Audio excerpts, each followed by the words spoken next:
The territories of Syria and Lebanon are becoming the main location of the Iran-Israel war. Iran's supreme leader, Ayatollah Ali Khamenei, has vowed to punish the evil regime of Israel after the attack on the consular building, in which Mohammad Reza Zahedi, a high-ranking commander of the Quds Force, the elite foreign operational wing of Iran's Islamic Revolutionary Guard Corps, was assassinated. In Israel, political leaders as well as military and diplomatic officials said they were ready for any scenario. Asked if it was Israel that carried out the attack, Michael Ronan, head of South and Southeast Asia Division at Israel's Ministry of Foreign Affairs, said, "They say Israel carried out the strike."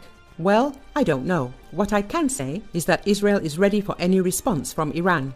In this condition, after years of engaging in shadowy tit-for-tat operations, Iran and Israel's unofficial battle in Syria has been thrust out into the open by an unprecedented attack in the Syrian capital that killed several top Iranian advisors.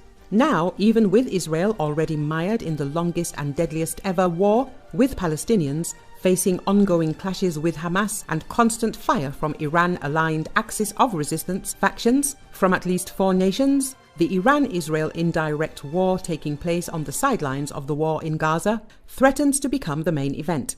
It's very important to differentiate between the level of hostility we have witnessed so far and the potential for a full-fledged regional war. Aaron Etzion, former head of policy planning at the Israeli Foreign Ministry and deputy head of the Israeli National Security Council, told Newsweek, "It's very, very different. For Israel, the situation has presented a strategic dilemma for Israeli leadership, as observed by Etzion. That is, to what extent do we attempt to directly attack Iran rather than simply attack its various proxies, including the ones in Syria?"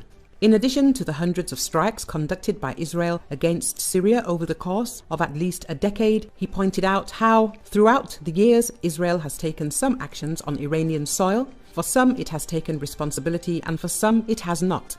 Mostafa Najafi, an Iranian researcher specializing in Middle East conflicts and Iran's foreign policy, argued Tehran had already outlined its reaction to what may come next. Part of this response is done directly by Iran, which is, of course, limited. Najafi said, "A major part is also more intense by resistance groups in Iraq, Syria, Lebanon and Yemen. The location of the answer also includes both inside Israel and the assets of this regime outside the occupied territories. The Persian Gulf, the Arab countries, the Oman Sea, and the Mediterranean will be the target areas outside of Israel.